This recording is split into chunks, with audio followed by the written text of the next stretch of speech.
বাংলাদেশের সবকিছু ছেড়ে একেবারের জন্য অস্ট্রেলিয়া চলে যাচ্ছেন বিসিবির সভাপতি আমিনুল ইসলাম বুলবুল ভাই।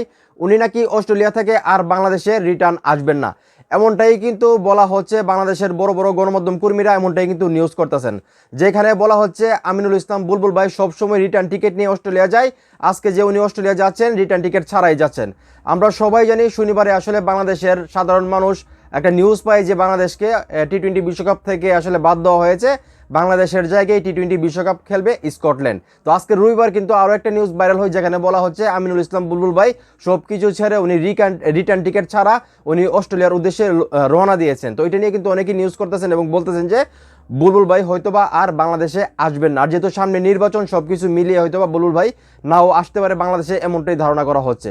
তো অনেকেই কিন্তু বুলবুল ভাইকে আসলে দোষ দিচ্ছে টি-20 বিশ্বকাপে বাংলাদেশ খেলা নিয়ে, কারণ অনেকেই বলতেছে যে বিসিবি যদি আসলে সঠিকভাবে গাইডলাইন পাইতো বা সঠিকভাবে যোগাযোগ করতো আইসিসির সঙ্গে, তাহলে কিন্তু বাংলাদেশ টি-20 বিশ্বকাপটা খেলতে পারতো। যেখানে আসলে নির্বাচনকে সামনে রেখে হয়তোবা অন্য কোনো ফায়দা লুটার জন্য বুলবুল ভাই বা সরকারের পক্ষ থেকে এই ধরনের সিদ্ধান্ত নেওয়া হয়েছে যে ভারতের মাটি থেকে টি-20 বিশ্বকাপ বাংলাদেশ খেলবে না। তো অনেক বিষয় নিয়ে আলোচনা হচ্ছে। সবচেয়ে মেন যে বিষয়টা সেটা হলো সাংবাদিকরা বলতেছে যে বুলবুল ভাই বাংলাদেশে আর রিটার্ন আসবে না, কারণ উনি রিটার্ন টিকিট ছাড়া আসলে অস্ট্রেলিয়া গেছে। সবসময় নাকি বুলবুল ভাই আসলে বাংলাদেশে আসলে 20 থেকে 25 দিন থাকে, তারপর আবার যখন অস্ট্রেলিয়া যায় তখন ওইখানে গিয়ে আবার 10-15 দিন থেকে আবার বাংলাদেশে আসে। তো যাওয়ার সময়ই নাকি উনি সবসময় রিটার্ন টিকিট কেটে যায় আর কি। তো আজকে যে উনি আসলে ফ্লাইটে আছে এখন বর্তমানে, উনি রিটার্ন টিকিট ছাড়াই আসলে অস্ট্রেলিয়া চলে যাচ্ছে।